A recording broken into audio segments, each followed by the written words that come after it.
எல்லாருக்கும் வணக்கங்க. கந்தசஷ்டியுடைய 5வது நாளுங்க. இன்னைக்கு வந்து பார்த்தீங்கன்னா, கொஞ்சம் எந்திரிக்கிறதுக்கு ஒரு 10 நிமிஷம் லேட் ஆயிருச்சு. இந்த 48 நாளும் பார்த்தீங்கன்னா, காலையில பிரம்ம முகூர்த்த விளக்கேத்திட்டு, வேல்மாறல் காலையில படிக்கலாம் அப்படின்னு சொல்லிட்டு படிச்சுட்டு இருக்கிறேனுங்க. இன்னைக்கு வந்து 5வது நாள் படிச்சுட்டேன்.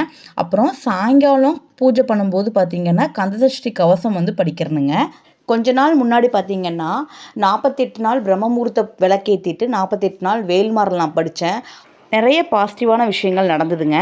வேல்மாறல் வந்து ரொம்ப சக்தி வாய்ந்த மகா மந்திரங்க.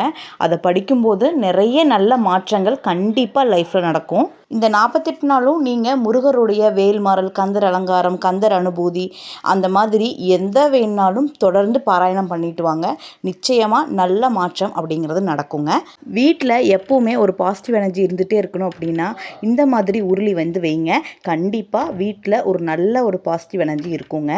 உருளியில் பூ போட்டு வைக்கும்போது அந்த உருளியில் வந்து பார்த்திங்கன்னா ஜவ்வாது, பச்சை கற்பூரம், கொஞ்சம் பன்னீர் இதெல்லாம் கலந்து பூ போட்டு வைக்கும்போது ஒரு நல்ல ஒரு பாசிட்டிவிட்டி வீட்டுக்குள்ளே எப்போவுமே இருக்குங்க.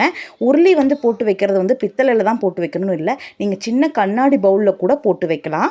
இந்த உருளி பார்த்திங்கன்னா ஒரு நாள் விட்டு ஒரு நாள் நீங்கள் வந்து மாற்றினாவே போதுமாக இருக்குங்க.